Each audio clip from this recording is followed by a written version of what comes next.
موضوع ہے ہزار داستاں ہزاروں کے قتل کی۔ پاکستان میں خاص طور پر کوئٹہ میں اگر آپ گورے چٹے ایک منگول ناک والے ہزارہ قبیلے سے ہیں تو یوں جانیے آپ نشانے پر ہیں، آپ کی موت طے ہو چکی ہے، اور اگر آج نہیں تو کل آپ ہلاک کر دیے جائیں گے۔ زیادہ برس نہیں گزرے جب ملتان کی ایک ادبی محفل میں شرکت کے بعد اپنی ایک چاہنے والی کی دعوت پر وہاں سے ایک فوکر فرینڈشپ جہاز میں سوار ڈیرہ اسماعیل خان جا رہا تھا۔ راستے میں کوہ سلمان کے دامن میں واقع ہموار چھتوں والے ایک ویران سے شہر یوب کے ایئرپورٹ پر اترے، جسے فورٹ منڈی بان بھی کہا جاتا رہا ہے۔ یہ مارچ کے اوائل بہار کے دن تھے اور سرد ہوا میں بھی ایک مہک تیرتی تھی۔ میں نے دیکھا کہ ہمارے استقبال کے لیے پی آئی اے کی ایک باوردی ایئر ہوسٹس لاؤنج کی جانب چلی آ رہی ہے۔ اس نے مجھے پہچان کر ٹھیٹھ اردو میں کہا، تارڑ صاحب آپ یہاں فورٹ منڈی مان میں کہاں آ گئے؟ خوش آمدید۔ اور میں ٹھٹک گیا کہ وہ شکل سے چینی یا منگول لگتی تھی۔ میری حیرت بھانپ کر وہ ہنس دی اور کہنے لگی، سر میں پاکستانی ہوں، ہزارہ قبیلے سے ہوں۔ میں نے اس سے پوچھا کہ یہاں سرد ہوا میں یہ خمار سا کیا ہے، کیسی مہک ہے؟ کہنے لگی، تارڑ صاحب ذرا دیکھیے، ایئرپورٹ کے ساتھ جو ویرانہ شروع ہوتا ہے وہاں کچھ خشک ٹہنیوں والے پستہ قد شجر ہیں۔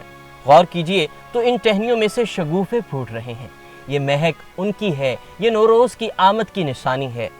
ہم ہزارہ لوگ نوروز کو ایک قدیم تہوار کے طور پر مناتے ہیں۔ اگر آپ آج سے 10-20 روز بعد یہاں آتے تو یہ سب شجر سفید اور گلابی پھولوں سے بھر چکے ہوتے۔ میں نہیں جانتا وہ خوش اتوار ہزارہ لڑکی اب کہاں ہے۔ عین ممکن ہے کہ وہ بھی اپنے سینکڑوں ہم قبیلہ لوگوں کی مانند ہلاک ہو چکی ہوگی۔ ہم ایسے اخباروں اور کتابوں میں قلم گھسیٹنے والے کالم نگار اور ادیب دن رات نواز شریف، عمران خان، بلاول وار زرداری وغیرہ کے حق میں یا خلاف لکھتے ہیں۔ کسی آئینی ترمیم کے حوالے سے صفحے کے صفحے سیاہ کر دیتے ہیں۔ کشمیر میں ہندوستانی فوج کے ہاتھوں ہونے والے مسلمانوں کے لیے ماتم کرتے ہیں۔ روہنگیا کے مسلمانوں کے لیے بجا طور پر صرف کالموں میں سینہ سپر ہوتے ہیں۔ منہ کا ذائقہ بدلنے کے لیے کبھی کبھار امریکہ پر پل پڑتے ہیں، لیکن اپنے ہی ملک کے پاکستانیوں کا اگر ان کے عقیدے اور شکل کی وجہ سے قتل عام کرتے ہیں تو ہم اف تک نہیں کرتے، کوئی بھی احتجاج نہیں کرتا۔ کوئی بھی سیاسی لیڈر، بے شک یہ عمران خان ہو، ہزارہ قبیلے کے لوگوں کے لیے ہمدردی کا ایک لفظ تک نہیں کہتا کہ اس میں مصلحتیں بہت ہیں۔ ناظرین، ہزارہ کمیونٹی کا ایک اور بھی گناہ ہے کہ وہ دور سے جانے پہچانے جاتے ہیں۔ سفید رنگت، خوش شکل اور منگول ناکوں والے آسانی سے نشانے میں آ جاتے ہیں۔ کاش کہ یہ اپنی شکلیں بدل سکتے، بلکہ کاش کہ یہ پاکستانی پیدا نہ ہوتے۔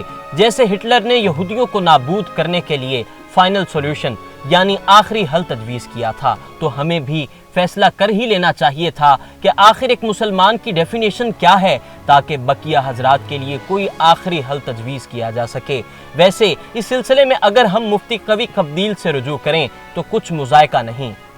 کیا مجھے خوش آمدید کہنے والی پی آئی اے کی میزبان، وہ لڑکی جس نے مجھے نوروز کی مہک کی نوید فورٹ منڈی مان میں دی تھی، ابھی تک زندہ ہے؟ یا شاید وہ بھی ان سینکڑوں کھلے آسمان تلے پڑے تابوتوں میں سے کسی ایک میں نوروز کی خوشبو کی منتظر مردہ پڑی تھی؟ اور ایوب خان کے بعد ہمارے پہلے کمانڈر ان چیف جنرل موسیٰ، جو ہزارہ قبیلے کے تھے، اگر آج ہوتے تو کب کے ہلاک ہو چکے ہوتے۔ ان کا رنگ بھی گورا تھا اور ناک بھی منگول۔